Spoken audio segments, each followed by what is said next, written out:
The message could kill someone. It moved from Berlin to Lisbon to Normandy. Then it was stolen off the coast and sent to Bletchley. Twisted around until nearly unrecognizable, it was shipped off to America. In Washington, D.C., it was jumbled once more before being sent to London and then back to France. The paper swam in a sea of secret messages that formed a flood of intelligence during World War II. Finally, in Normandy, on December 20th, 1943, X-2 counterintelligence agent Jane Burrell caught it and read the name that had been hidden between the mixed-up letters. The name? Karl Eitel. Karl Eitel had other names. 10 years earlier, when he worked as a waiter on the SS Bremen, moving between Germany and New York, he had been known as Charles René Gros. The waiter had spent long hours detailing the ports of New York in his notebook, with an emphasis on their fortifications and aircraft support. Once in the city, he slipped off to the Roxy Cinema and then got a beer at Café Vaterland on the corner of 86th Street and 2nd Avenue. Relaxed and happy, he casually wandered the streets, stopping at every bookstall he could find. He didn't look for reading material. Instead, he purchased technical magazines by the dozen. No matter the subject, Eitel wanted them. Although his behavior had been unusual, he'd passed unnoticed at the time. It was 1934, after all, and the borders of America were then wide open for Western Europeans, even those with an odd penchant for technical detail.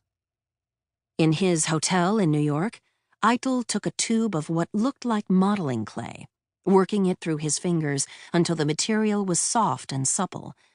Squeezing a little into a glass partially filled with water, he stirred the substance until it turned a mustardy yellow color.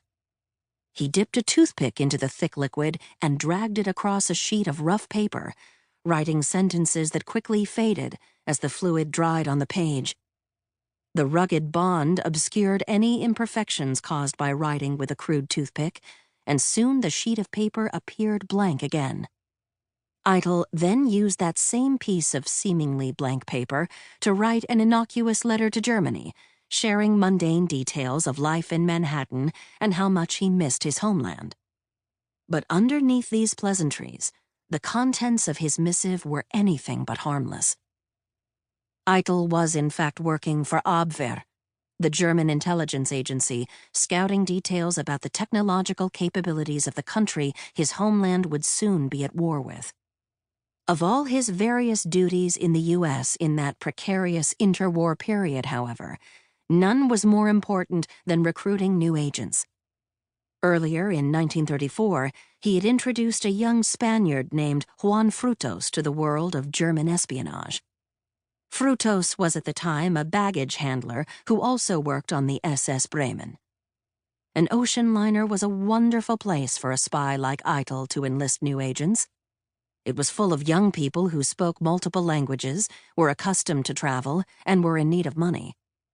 Frutos was enthusiastic about working for Eitel, no matter how seemingly inconsequential the mission. On one trip, he had extravagantly handed Eitel an envelope, as proud as if it contained Winston Churchill's darkest secrets. Instead, it was packed with the modest request made by Eitel, dozens of postcards, each one depicting a different French warship.